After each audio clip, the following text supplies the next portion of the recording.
This is the draft season podcast. It is your boy Young Raz, coming live from Las Vegas. I guess you could say that's where I often come from as well, because this is turned into my third home. But I'm here with my player partner Sean. 5K, talk to him.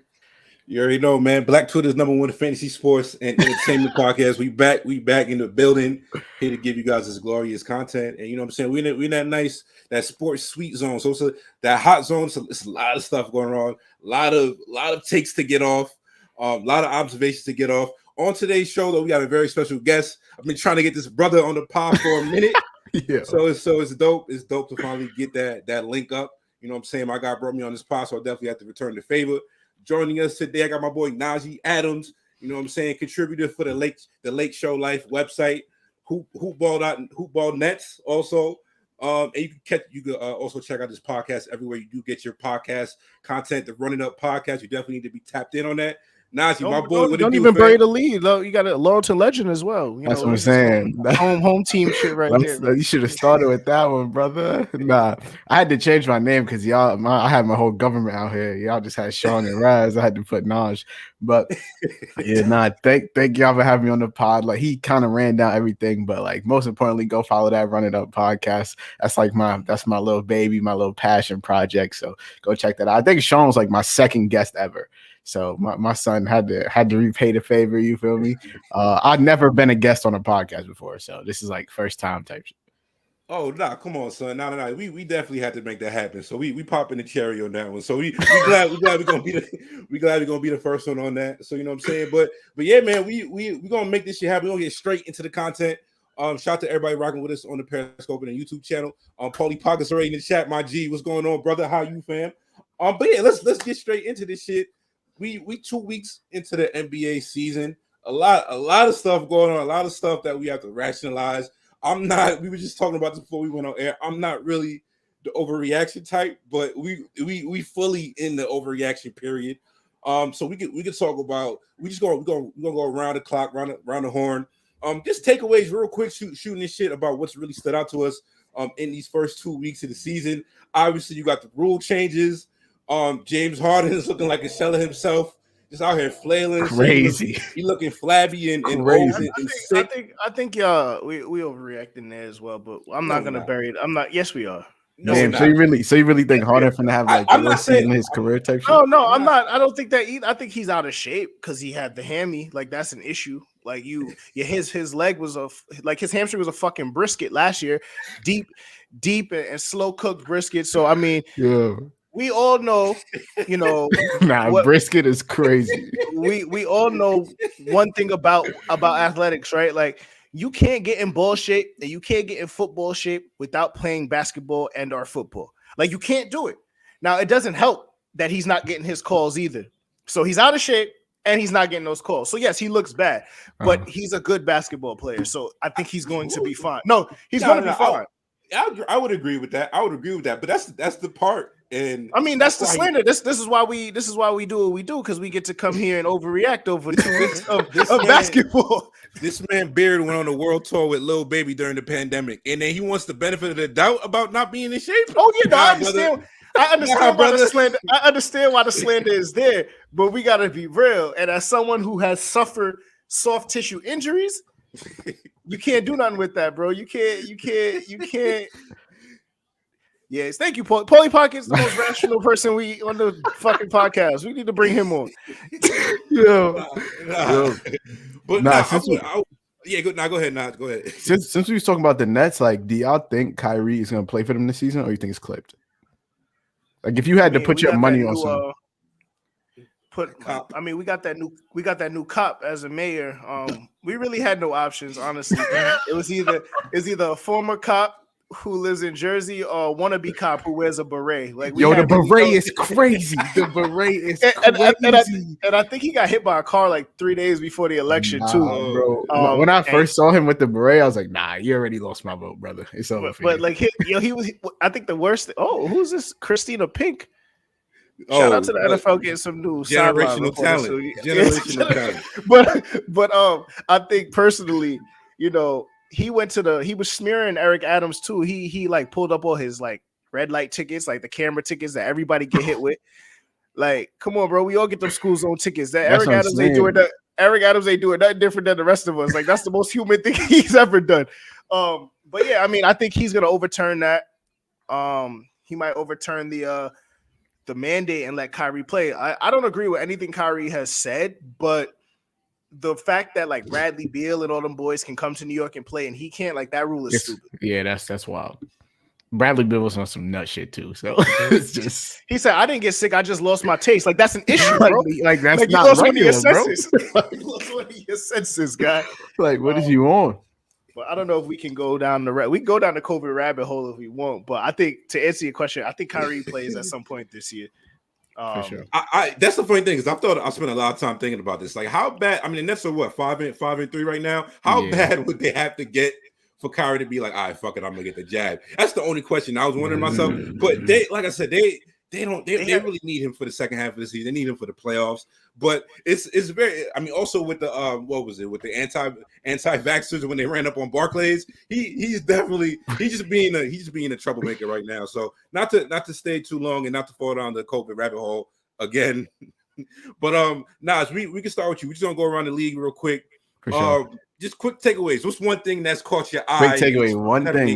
One thing that caught my eye, bro. Miles Bridges, bro. He might be that guy. He is the best player in the fucking league. I don't care. Miles Bridges is looking like that dude I saw. Yeah, I don't even mean to talk over you, but Miles Bridges is my guy, and I've seen like that. I'm a huge Michigan State fan, so him looking like this is what, you know, how he was recruited. He's probably the top. He's like the second highest recruit that Izzo's ever gotten. And that's what he was looking for. Like, it was Shannon Brown's number one, so we can sweep that under the rug. Miles Bridges is the best. Miles Bridges is the best recruit Tom Izzo's got, probably besides Jaren Jackson. Mm-hmm. And I think, you know, he really worked on his game. He went in there, he got the jump shot, it looks good. The handle looks better, the playmaking looks better. He was always athletic, so he didn't have to add that. And he's looking like a complete player. And then playing with somebody like LaMelo, where it just looks fun, like they're having fun out there. You know, and this was supposed to be PJ's job, but you know, PJ, you make bad decisions, and he got other things to worry about. Yeah, he got other priorities. He ain't been the same at all, bro. I mean, can you blame him? Never that. But nah, Miles Bridges, he like you said, he already jumped out the gym. Son, he has more 30-point. Wait, what happened? I'm sorry. Was it Shannon Brown on the list of dudes doing embezzlement? Yes, bro? Yes. That's a fully bogus, bro. And Miles Bridges is the best rapper in the league. That's a fact. Did Sean tweet some shit out? You tweeted some shit out about Miles Bridges rapping or something. Yo, he's the best rapper in the league. Bro, yeah, man. I knew Miles Bridges was a max contract level talent. As soon as I heard that bar, he was like, "Yo, I keep that tech on me like Sheed." I'm like, woo. I'm like 30 mil. Give it to him right now, MJ. He said disrespectful at a Yankee game with a Mets hat on. I said, I like this guy. He's one of us. Yo, nah. But Miles Bridges is going crazy. He got like more 30-point games this season than he has in his whole career. Like 16th in the league in scoring and PER. Like, he's just an all-around complete player. Like, he looked like he got most improved player on lock. Like, obviously it's 2 weeks through the season, but like, he already got an Eastern Conference player of the month under his belt. Like, it's gonna be tough to not give Miles Bridges most improved player unless he just completely falls off a cliff. Yeah, it's probably him and Ja right now running for that top spot. And go ahead, Rez. No, I was gonna say, like, I'm just a happy guy, man. Like, you know, those are my like Ja Morant, Miles Bridges. Like, I am having a great 2 weeks. I want it to be clear. It's only been about 2 of these weeks, but I'm having. While we here, Raz, take the Scotty Barnes victory lap as well. There you go. Scotty Barnes is looking like the real deal. I think he's taken like the most shots in like his career, like in his like first 2 games. Like, he's never got that many shots attempt ever at any level. Like, we never thought. Like, he's like, fuck it, I'm gonna let it fly in the NBA. Like, we never thought his offense was gonna look like this early. Like, it's like, this is something that. Hold on, the Jets just ran a flea flicker. I'm sorry, it didn't work. But yeah, it's like one of those things where Like we knew the defense, like the defense is the thing that has to come along. It looks like right now he's not used to the physicality on the defensive end yet as an NBA player. But like I didn't expect him to be out here creating shots for himself, running the break like that. So like for his offense to have been this improved this early, I'm not worried about the defense. And that Raptors team, like they play defense, so he's in the perfect. Like they're blitzing people. Like Pascal's not even back yet. Precious looks great. Like Fred VanVleet and OG and what's his name? I'm blanking. Who's the other person in that lineup? Gary Trent. Like they look fierce on defense, bro. Like what they did came to the Garden and did to the Knicks team, like blitzing them like that. Like that's gonna be something that the league's gonna have to worry about. And I think Scotty Barnes is in the perfect situation. And he looks like a player that's here to stay. And I think to pivot off of that, I think the next and last player I'll talk about, and then Sean, you can have it.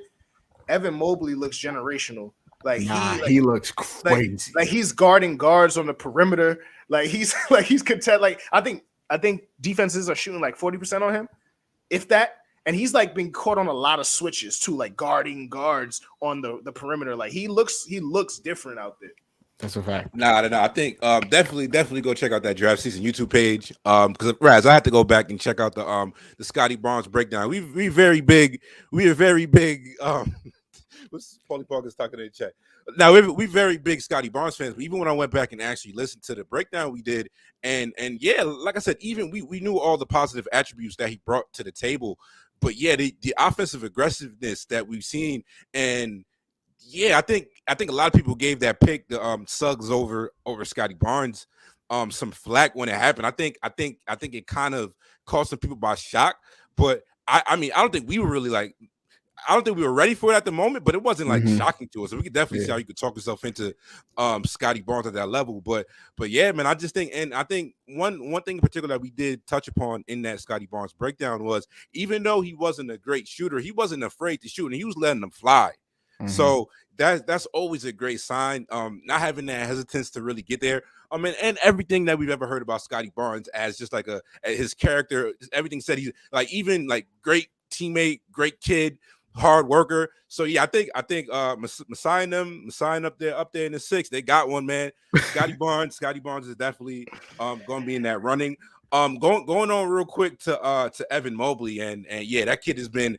I tweeted this a couple of weeks ago, probably that first week of the season. But all due respect to Darius Garland and Colin Sexton, but Evan Mobley dragged the Cavs out of league past purgatory. Like they've been on my TV a lot recently. Like I've been watching a lot of Cavs.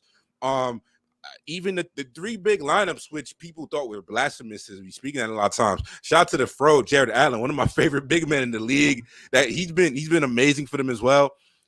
The combination, you normally playing 2 bigs is not something you want to really like build your roster around, but those for 2 guys, I think Jared Allen's what 7 feet 7'1". Mobley, like I think he's well, they're playing 3 bigs though. They got Laurie and Laurie. But I mean particularly with Allen and Mobley, those 2 guys compared to your average big man, your average center, those guys are like they're plus.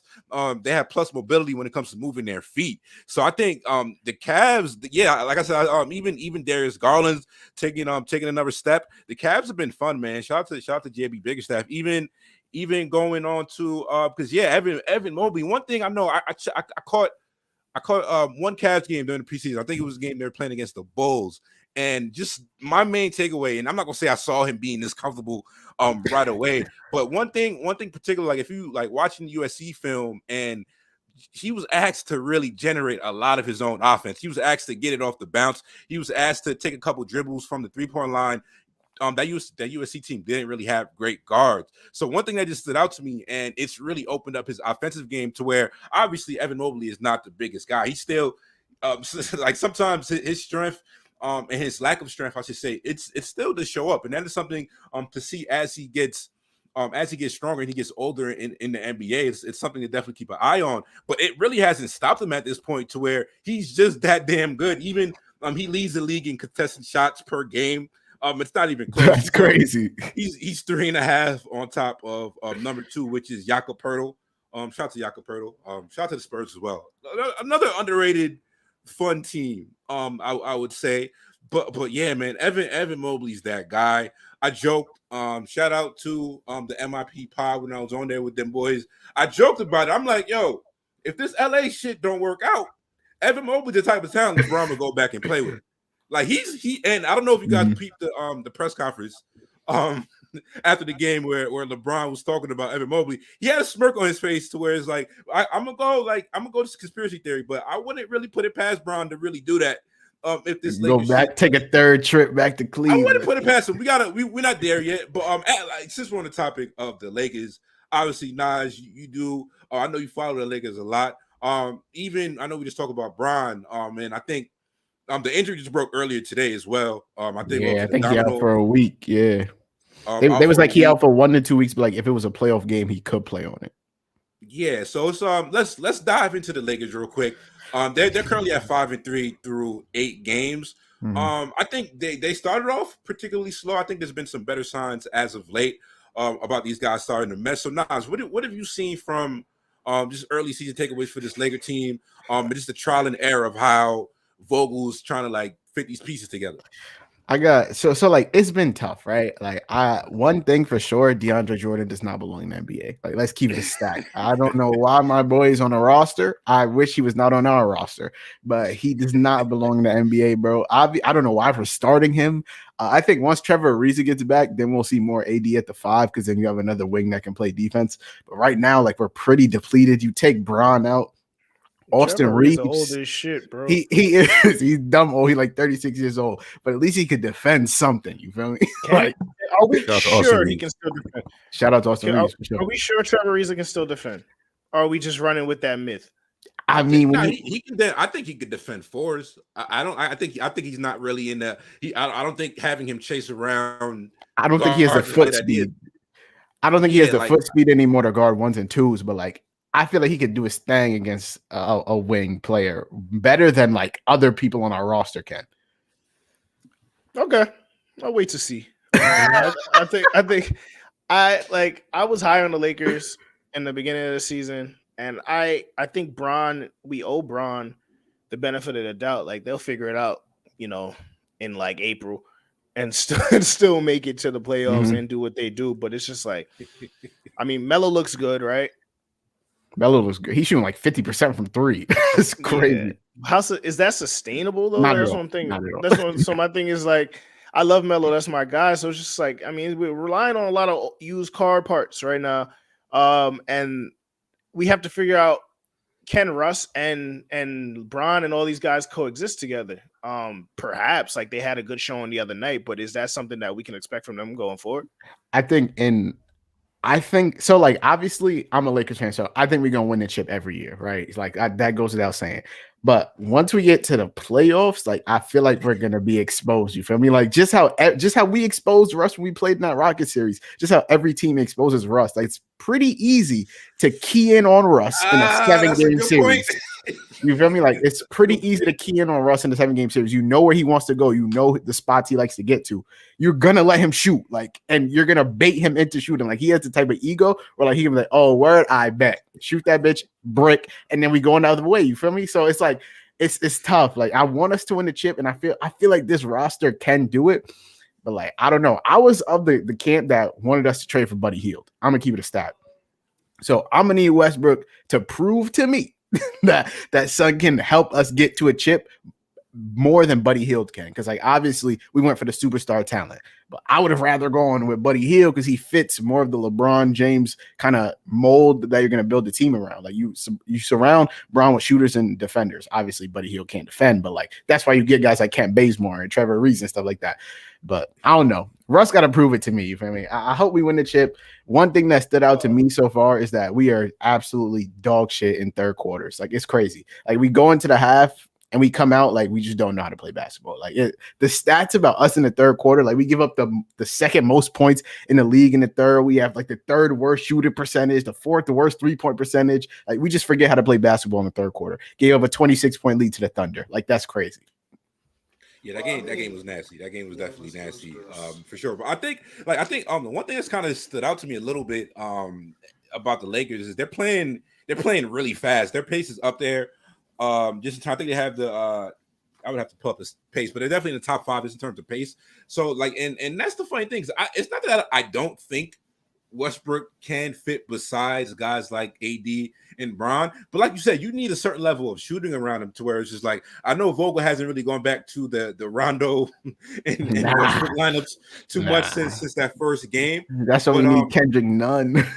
Yeah, I think, and like I said, Kendrick Nunn is like the fact that his so much is riding on Kendrick Nunn probably isn't a great sign, because I think like for what the Heat are a pretty damn good organization. I think they're pretty good in terms of scouting and things of that nature. So the fact that they were just like, I think we could replace him. Yeah, you can have him.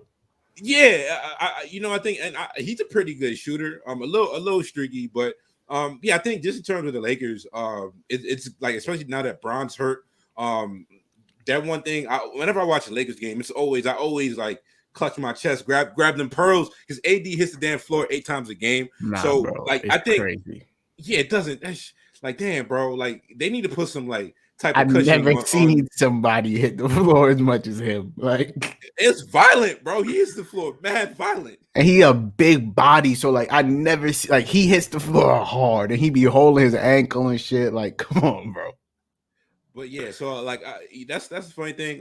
So I think it'll be interesting to see how the Lakers mesh in the second half of the season. They really gave up all of their assets. So like I said, I think some more shooting on this team, and they could really be a hard out in the playoffs. But like you said, the Russ facet of it is really going to be interesting to watch and how that plays out. But yeah, we could bounce around a little more. Raz, you got any things that have stood out to you these first 2 weeks? One more player to highlight. Desmond Bane been playing well. Oh, he's been wilding. He's been playing very well. We big fan of that guy as well. Just, the strongest spot up shooter in the league. He's added some playmaking to that too on the NBA level. So, I think the sky is kind of the limit there. Running him with Ja, and Dylan Brooks will be back, so he'll get a lot less shots with that Dylan Brooks guy in the lineup. So his efficiency is going to have to come into play there. But if we're looking at like just a landscape of the league, the Timberwolves still suck, which I figured they would. And friend of the show, Paul George, has been balling. But the Clippers are only but so much without Kawhi. And I think I'll take it home to, the home teams, the Nets, they're going to figure it out. We said that already. And then the Knicks kind of are playing a lot different than they did last year. A lot more threes being shot by the New York Knickerbockers. That take from that what you want. There's some solid point guard play there. And RJ Barrett looks like he's trying to take that next step offensively. Just his shooting has just improved. It improved last year, but we were kind of trying to figure out if it was the empty gym. He was an empty gym merchant, like some of these fellas proved to be from the bubble, or he was like a real dude, that had the shooting improvement. But he's playing lights out right now. So I mean, shout out to RJ Barrett. I wanted to ask y'all. Yeah, go ahead, Nas. Go ahead. I wanted to ask you, like, what y'all thinking about the Bulls? Like, do you believe it? Do you think that they finna fall off a cliff? Granted, they have played the Pelicans once and the Pistons twice. They're 2-14 combined. But like, do you think that the Bulls are like a top 5 seed in the East? Oh yeah, I think DeMar DeRozan has been incredible. Very, very much slandered DeMar DeRozan, but he's been incredible. I think the pieces on that team just fit extremely well, right? Yeah, like you said, right now they're 5th in defensive rating, which I think that's probably the most surprising part. We're gonna have to see. That number might be a little, a little fraudy, like you said, considering the people that the teams that they faced. They're also 9th in offensive rating. So, and I also think, like, I just believe in Zach LaVine that much. Zach LaVine is a star to me. I think his leap as I think he's on the short list of one of the best scorers in the league. You really can't. He's literally impossible to stop from getting to his spots on the court. And he, like, the first step is unstoppable to stay in front of. And his pull-up shooting. I have it in front of me. He's shooting 37% on his pull-up threes. The new ball is not affecting Zach at all.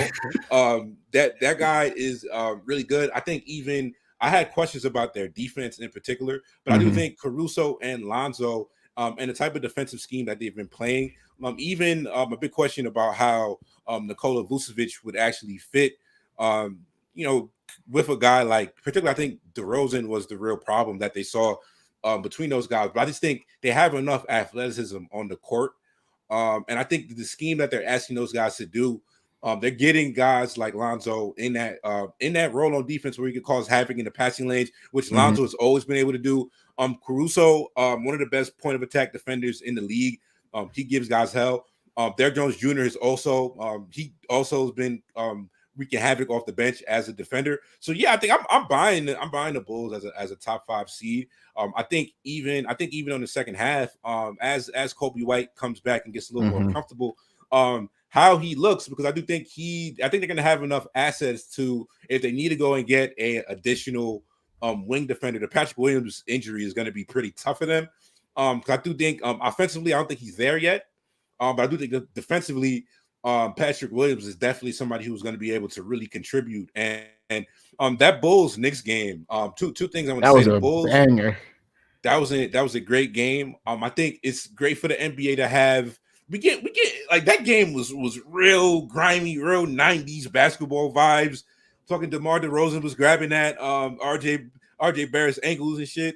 Like I think even between those two and the Heat being really damn good right now, the possibility of a playoff series between those three teams, any combination of those threes, this is something that I'm really looking forward to right now, because those guys, it's a really fun brand of basketball that those guys are getting after. I want to go back to real quick to touch on Desmond Bane real quick, because this is one thing that just stood out to me. Just in terms of market inefficiency when we talk about the draft. And Desmond Bane, obviously, 3-4 years at TCU. But I just think in terms of when you get these guys who, and also comes to mind is Chris Duarte, who honestly, and like people are so surprised, like, damn, Chris Duarte has been amazing for the Pacers.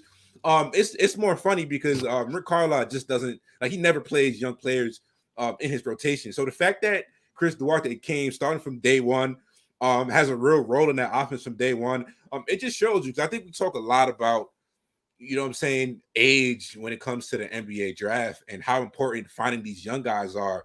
But you have those type of dudes that fall through the cracks. And when it comes to really shooting for the stars, yeah, take the guy with more upside. But I think at a certain point, when you're really weighing the two between guys that can contribute right away, Desmond Bane went, pick 30? And I still think that was probably like 5 to 10 spots too low, considering just how good, how valuable shooting is across the league. And the fact that he was going to be able to play.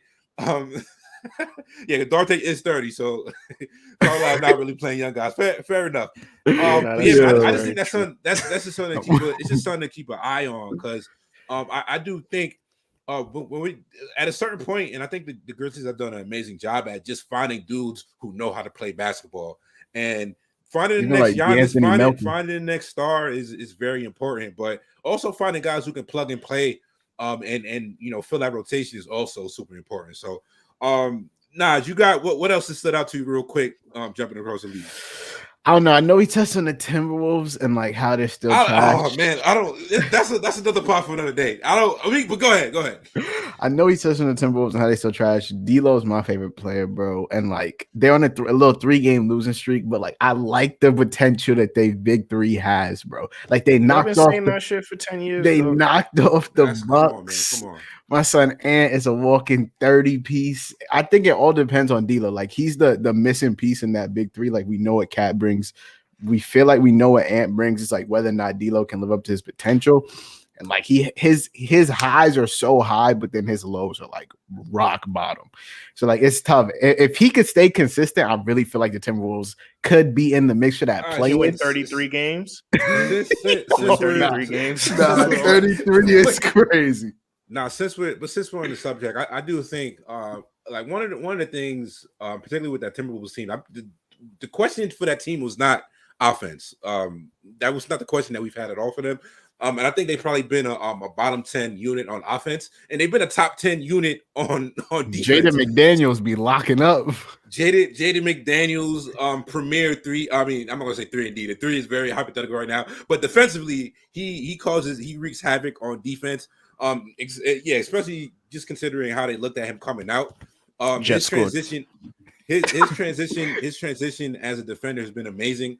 But yeah, I do think just in terms of some positive regression that's coming to them offensively. Defensively, they've been pretty damn good. The thing I have, and I'm Raj, I'm pro Ant-Man, and yes, Ant-Man is the best quote in the league by 100%, far. 100%. Yeah, and I think my problem, and just a couple concerns that I've had with this team so far. I think before, obviously, yes, the consistency thing with D'Lo. I'm not particularly worried about him. Offense, it's going to come around. I think he's too good of a scorer.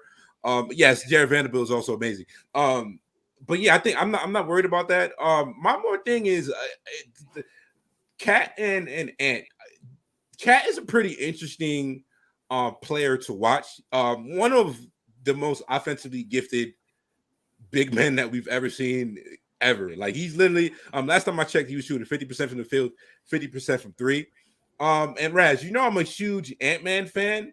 But there's also I don't think honestly, and that's the funny thing because we talk about expectations and how the pendulum always slides too far. So we talked about there was too much slander coming Ant's way, just in terms of his play style coming into the league.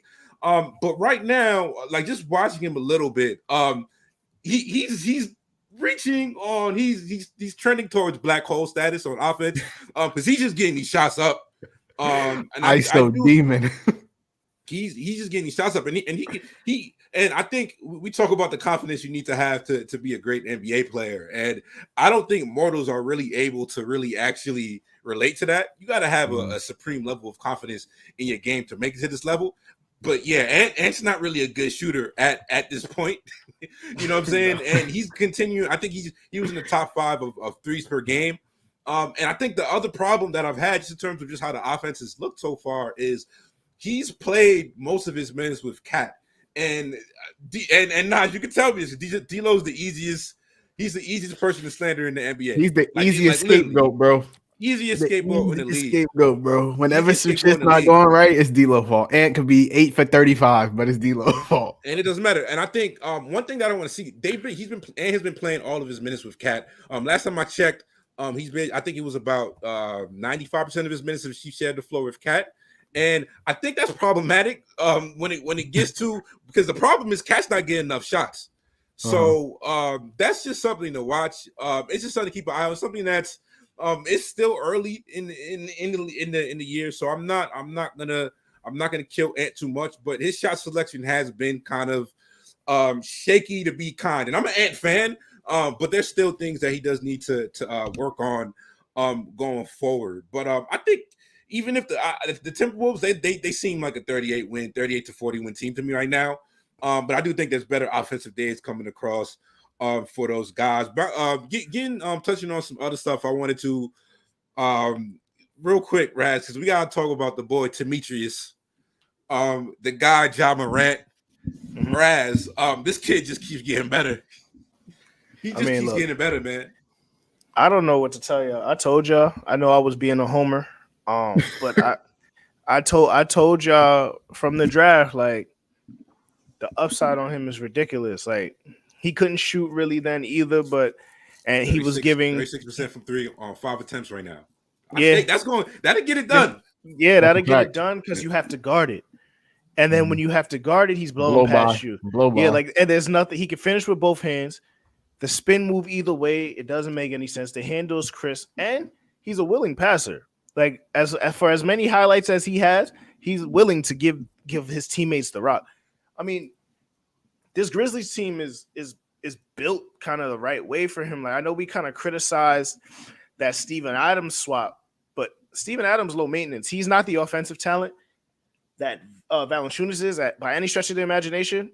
But Steven Adams gonna use all 6 of them shits. He's gonna use all 6 of them fouls, and he's gonna grab 15 rebounds. and set hard screens. Bone crushing it screens. It screams Memphis Grizzlies basketball. Like that's the grindhouse shit that they was talking about. Then you got funny thing you mentioned that because I had it up and let me I will double check it right now. The Grizzlies have the worst defense in the league right now, which is kind of obviously 7-8 games. It's not really and I think that's the funny part about like the Grizzlies are must see television for me. They on my TV every night. If Josh playing, he's on my TV. Mm-hmm. But they haven't really been winning how you think they're winning. Like it's not Tony Allen, Zebo and Marc Gasol. This is a different style of basketball, and I think Ja's offensive, and I think like he's breathtaking. He's jaw dropping. Like I watched Ja, and I had this thought. Because I know we talk about it, but I was just thinking, I'm like, all right, real quick, you listen at home, listen on YouTube, Periscope, Naj and Raz. I'm gonna ask. I was just thinking, I'm like, yo, how many people in the league have a better handle than Ja Morant? I just brushed I was like, all right, well, how many people? I don't think it's 5. Quick, off the top of my head, when I was just thinking, I went obviously anti-vaxxer Kyrie. Kyrie, Steph. That's the two that come to mind. Kyrie, Steph, come to mind. Trey's up there. I'm putting probably Chris Paul. I'm putting CP in that. I'm putting Chris Paul on that list, and I'm also probably who else didn't we touch on that list? I'm probably also putting Harden. Harden is definitely on that list. Oh, 100%, top 5. 100%. So if we're just talking about those type of guys who have the that puts him at what 6? Yeah, that's 5. That's 5. 1, 2, 3, 4. Yeah, it's probably 5, top 6. But out of all those guys, none of those guys have that first step. And the thing about Josh is that combination of the handle, the first step with the change of pace. Not everybody has that. The change of pace is the biggest thing, bro. Like he's dry, like he's stick shift out there. Like he's changing gears because at a drop of a his dime. ability to downshift is, I think, the scary part, right? Like he'll get going full speed. He gets going full speed and he's able to hit the brakes like that, and you're still flying. And now he has his choice on whatever move he wants to make. Like it is what it is. Like you're at his mercy at that point. That's a fact. Because at that point, once he's got you slowing down, he could just quickly speed back up. Boom, and you're not gonna be able to match the type of speed he coming at you with. So it's raps. Yeah. Yes. So man, Ja's nasty, man. That dude's a hurricane, literally on the court nightly. But yeah, moving around a little bit. Couple more notes before we do get into we're gonna try and get to this Midseason Fantasy Football Awards real quick. There's a couple other guys I wanted to touch on real quick. Raz, we did speak about and I think he was a little. I think there's certain guys that fall into the prototype that others consider a bust. Usually, if you're like a a mid-sized white guy and you're a little slow, people gonna be like, yeah, that's a bust waiting to happen.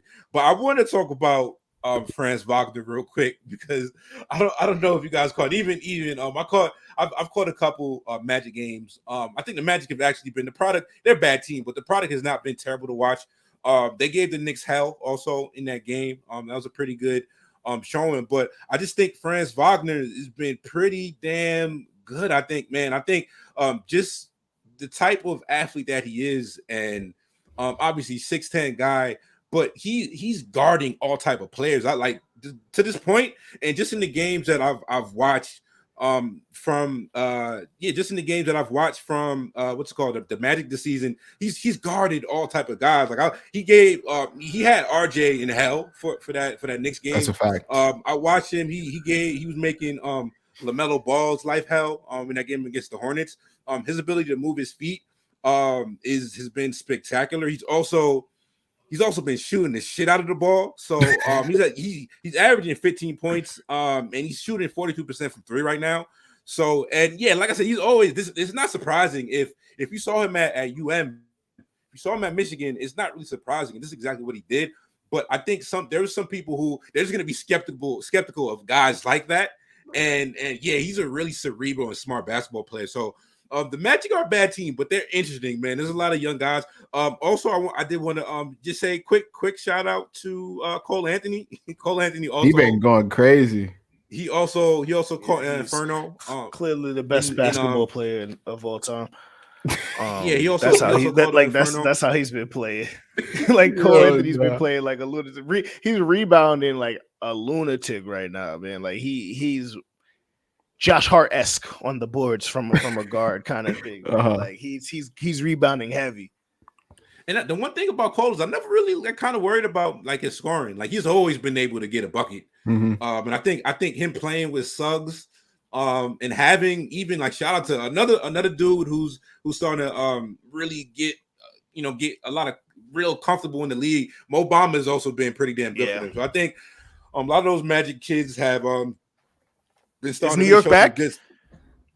Hey man, Is hey, New York forever. back putting is New York back Forever. putting out talent? Like what's going Forever. on, man? man, we My almost son over Cole there. used to play at Malloy, bro. I used to go to his games for jokes. That's what I'm saying. Yeah. I'm just saying, is New York back putting out talent? That's my question. Can we almost over confirm there, that? For sure. We not were far barren off. for a We little not- bit. We were barren for a little bit, but we we definitely not far off. And I think last guy I wanted to touch on is Nadia's man, Tyler Hero. Tyler Hero's been the Heat have been they've been pretty damn close to one of the best teams in the league, definitely in that top 2 or 3. The defense has been spectacular. You know what I'm saying? That's been a tough night for every team. But I just think Tyler Hero is one of those circumstances to where it's why you don't want to get too hot and cold on these guys. Obviously he was getting Devin Booker comps and like after the bubble and he was getting hot. And people, the nasty thing about the public, sports public, and it's not only basketball, it happens in baseball, football as well. They'll use their own expectations against you. So like particularly like in if you're playing dynasty basketball, whenever you see the tide going too far or any type of long-term fantasy league, you always have to keep an eye out on perception, because right now, or like if just reading how the Tyler Hero thing went off for the past year, he was an obvious buy low if you could get his hands on him right now. And obviously the kid has just been balling out right now. So I think that's another thing. Like we got to be careful about these expectations that we do, that we place on these kids. No, that's just I mean, in the offseason, he has said like, "Oh, I'm in the same conversation as Luka, Trey, Ja," and like people was on his ass. So he had to come out this season and like he couldn't be trash coming out this season because then it's raps. So my son had to come out and kill. He been doing that. Yeah, man. All right, so let's real quick we can close on this front. Raz got to run because we did want to touch on some fantasy football shit. Obviously, Nas, you do your fantasy football stuff as well. So let's just get on it. We got a couple awards that we did want to touch on real quick. I'm interested to see like how many of the same people the three of us say. I think there's a couple obvious ones that we can get to. That's a fact. I think we can finish with MVP because I feel like that's probably the easiest one, or the easiest ones that we might have the best or the same answers for. So let's start off with you, Raz. Player I was most wrong about. Player I was the most wrong about. It's quite a few. Is it negatively wrong or positively wrong? Is either. I went negatively wrong for me. You can do both. You can do both unless you whatever it is, man. All right. Well, I in 2 leagues invested draft capital in Odell Beckham Jr. So so let me know. There's no need to really talk about that. You know how the fuck that's going. And then Devin Singletary, fuck that guy. All right, let's start there, man. Like that one's on you, bro. That one's on you. Is it? I got to put that one. Yeah. Yo, like, man. Week 1, they made Zach Moss inactive. He was a healthy scratch. He was hurt, bro. He was coming off the injury, man. That's crazy. They don't even really run the ball either. They just pass the ball all the time. Yeah, like I said, I think that one's kind of on you, Raz. I think the signs were kind of there. And I love Devin Singletary. I don't think he's a bad running back. I just think I think he's actually I think he's a solid running back just in terms of everything he's done. He's damn good just in terms of elusiveness. But yeah, man, like I said, he didn't get enough receiving work. He doesn't get enough of goal line touches. So yeah, that one, I think that was kind of a landmine waiting to happen.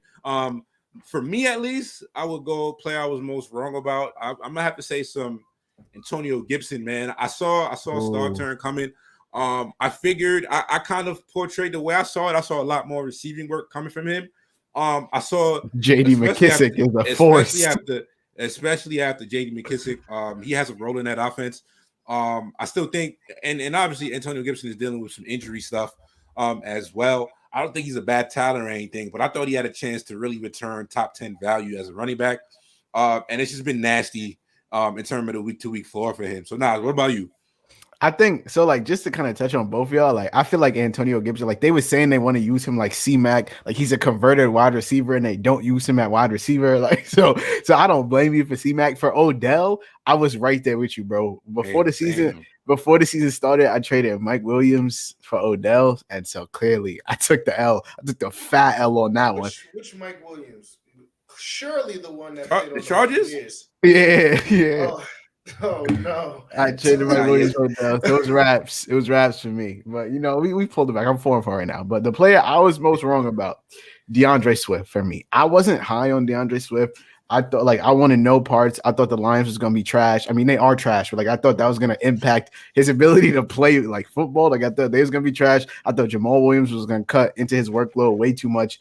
I was completely wrong. I think right now he's like the RB11. He is the most receiving yards and targets of any running back in the league. He had a dud last week. He did. He's still a top 12 running back. Like he has a 19.8% target share. They want to get him the ball. Like he's the only person who they want to have the ball. In defenses know that, and he's still killing. So like I was wrong on DeAndre Swift. I completely passed up on him. I wish I didn't, but yeah, that was the person I was most wrong on. Hey man, free Odell. You know what I'm saying? I seen it, and I think we talk about it a lot, man. I don't think he's the problem there. I seen the video. I watched the 11 minutes is crazy. That's an extensive. That's crazy. Extended cut. 11 minutes of just wide open misses. That's hard to do. Like, yeah, man. That's not. I can't put that on Odell, man. He's still getting open. Baker, you are a suspect. I don't know what type of contract you would give Baker, but not a lot of guarantees. Out after a couple years, if because I don't think they could probably find a better option unless they could get in the Aaron Rodgers game next year or in the offseason or something. And they're gonna chalk it up to him having the fucked up shoulder, so they're gonna give him another chance. Yeah, I ain't jacking that. That's a real convenient excuse. We could go on to the next one. So let's go. Nas, we'll start with you, bro. Best waiver wire pickup. I think this is the obvious one. So let's see where you go now. I was torn between two people. I feel like the one I went with was Cordarrelle Patterson. He was not drafted in my league. He's the RB10. Nobody was drafted. I'm 10 years too early on Cordarrelle Patterson, man. He the RB, like it's crazy. He the RB10 right now. You could have picked him up for free. Like everyone thought the best fantasy option on the Falcons was going to be Calvin Ridley or Kyle Pitts. Hell, Mike Davis. Turns out none of them. It's Cordarrelle Patterson. So Cordarrelle Patterson for me is the waiver wire pickup of the year. He came out and like all of a sudden like he's just being used like no other offensive coordinator has used him. And so the Falcons done unlocked Cordarrelle Patterson, and he out here. He's wilding right now. Cordarrelle is. I mean, that's kind of the answer, right? Like it has to be. Yeah, I think that's a runaway one. Yeah, like he's just. I mean, shout out to him because like no one saw that really come in, and I mean, I think if you want to go to like the tight end position, you know, tight end over in Cincinnati. I think CJ Uzomah.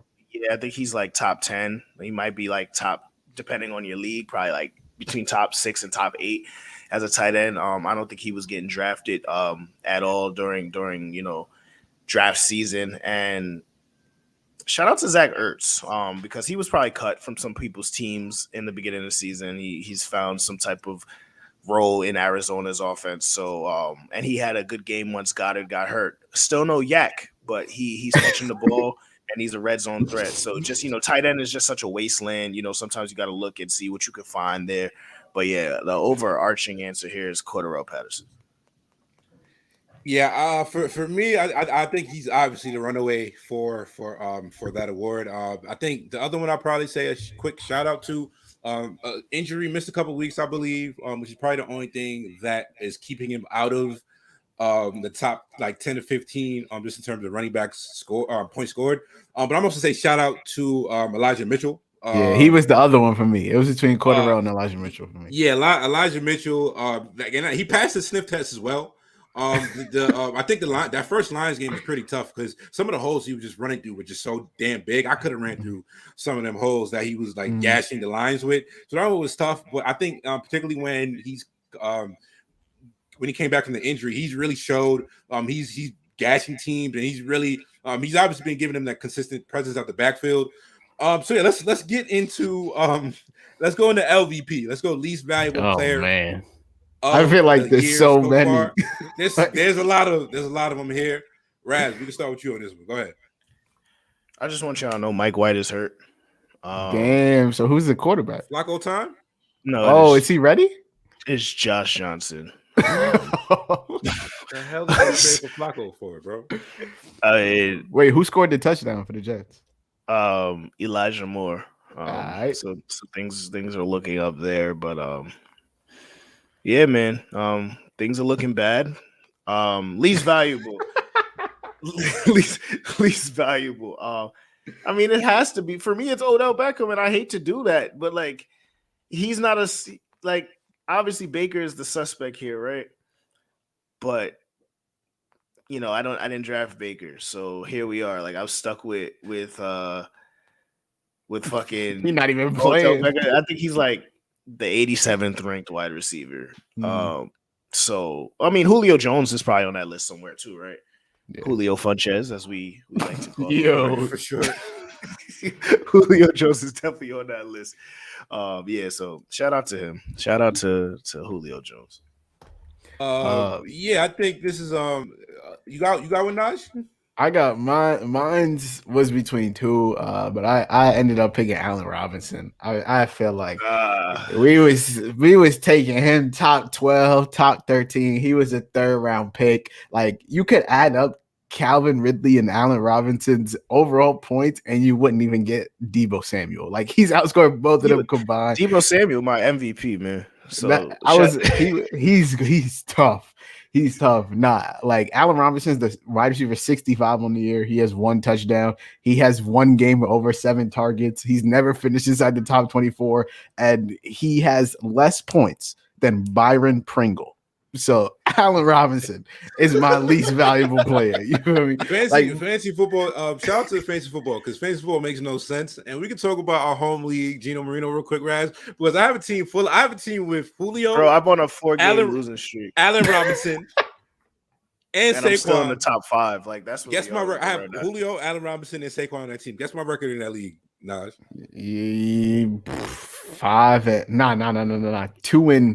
2-6. Incorrect, bro. I'm 7-1. But no way. I'm not. I can't make that one up. That is a factual story. But yeah, I can't. They've been rough, and they've been rough for sure. So I can't argue with that. Saquon, obviously, he got his ankle stepped on. So if you want to put Saquon in that, I think that's just tough. Injuries fucking suck. I'm not going to kill him for that. Another one I'm going to put. I think he's probably even just as frustrating as those two guys. I gotta say, Brandon Ayuk is definitely on that LVP list. That was his ADP was rising at a very fast level. He was like a 5th round pick at the end of draft season. Yeah, and it just doesn't. He hasn't been. Kyle Shanahan is just a lunatic. I can't stand that guy. He's nuts. He's definitely nuts. So that's one, and we could finish off on MVP real quick. I don't know. We get I think there's a couple obvious answers. Mine's is Cooper Kupp. Yeah, Naj, hit him with it. Go ahead. Yeah. Mine's is Cooper Kupp. He on pace to break Calvin Johnson's receiving record. Like, our kids is finna ask us, like, "Hey, Dad, who has the most receiving yards?" And we finna say Cooper Kupp. Like, that's crazy. He has 151.9 points in standard leagues. That's the 12th most of any player. Like, period. And every single running back not named Derrick Henry, he's a wide receiver 1 by over 30 points. Like, that's insane. And he was being drafted as a wide receiver 19. Like, you got him in probably the 5th or 6th round, and he's a top 12 overall player. Like, that's crazy. Cooper Kupp is my MVP. have a lot of Cooper Cup in my leagues, man. I've been sitting That's pretty why with you're that one, man. 7-1. I don't even have him in that. I don't have him in that league. Oh But nah. I do have this other fellow in this league who's been carrying me. So we got a shout out to the Bayou Bengal one time, the God himself, Jamar Chase. You know what I'm saying? He's been incredible. And I will say this a million times, but this is why we fade the noise. This is why we don't listen to the bullshit that you hear on Twitter and that you hear from a lot of people, because like some shit just doesn't add up. If you grinded the tape, if you watch Jamar Chase at LSU, there was never a problem with his hands. That was not the question mark about him. So a bullshit preseason game, bringing that into question, it was really just horrible process. And I wasn't in love with the ADP for most of draft season until those last couple of weeks where I really started to. He got knocked down. Yeah, and like he was going under T. Higgins, and closer to Tyler Boyd. And I love the Bengals receivers. Those are all damn good receivers. I love T. Higgins, bro. He was like my guy coming into the season. I took him over Jamar, and I regret that. Yeah, man. That's a lot of sleepless nights. But yeah, man, I definitely think Cooper Cup has been amazing. I also think a couple more. I'm gonna say shout out to the ageless wonder, Thomas Brady. If like just considering where he was drafted, like he's the number one player overall just in points scored. That's crazy. So and he was going. You're getting him mid, like what, 7th, 8th round probably. So yeah, man, that's another one that I would say. So Raz, you could take us out on this one. If you have fantasy MVP or anything we want to touch upon before we get out of here. No, I mean, for me, it's Deebo Samuel. Where he was getting drafted, great value. I think he's like a top 5 receiver. Big numbers he's putting up every week. A little deflated. Mike White is out, so that's gonna go drink that pain away. It's 6:00 in Vegas. Kittle hasn't been doing it at all. That's a fact. Shout out to the boy Jalil in the chat. Yeah, Kittle's definitely in that LVP. Yeah, Kittle's definitely on that in that LVP.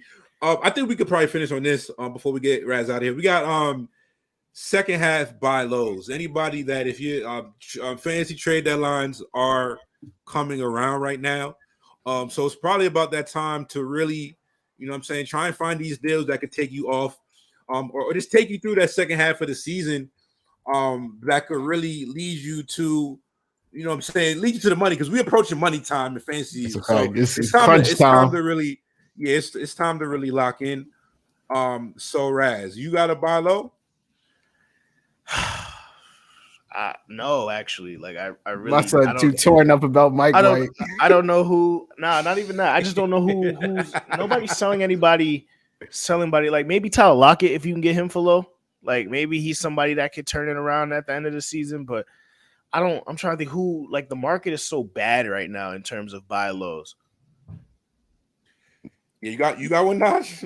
Mine's is so like it would probably be tough to get this person regardless, because like the running back landscape is already fucked up as it is. But mine's is Saquon Barkley. I feel like if the person that had Saquon, their record probably isn't good. Like they probably need wins now. They about to play the Raiders, and his status is already up in the air. And then after this week, they have their bye, so that's 2 weeks, 2 more weeks they might be without Saquon. And then right when they get back from the bye, they play the Bucks.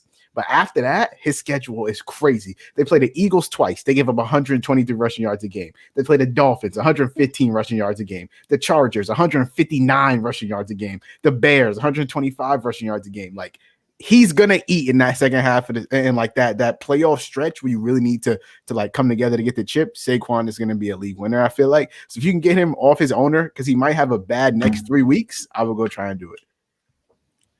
Yeah, no, I think like I said, I just playing the health game with Saquon, and obviously we like I don't give a fuck about him missing all this time right now. If he's healthy for the money time, I definitely think that's a great buy low.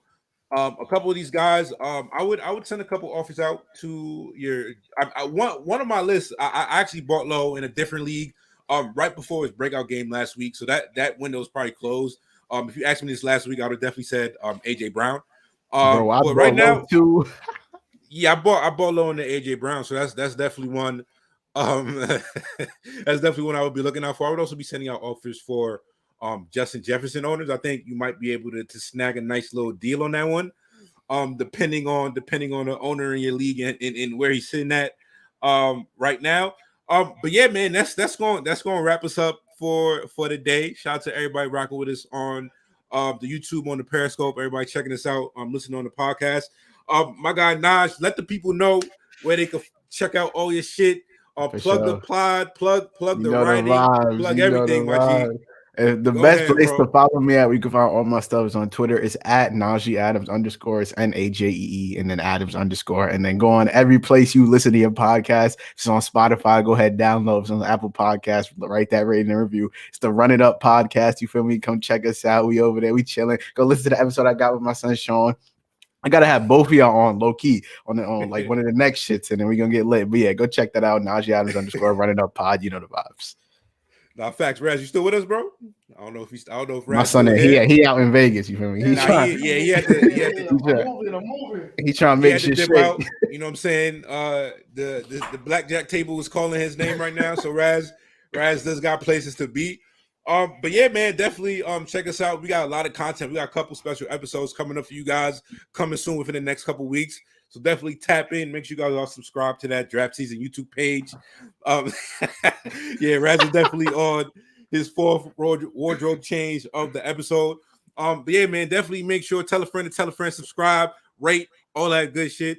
Draft Season podcast signing off. We out of here, man.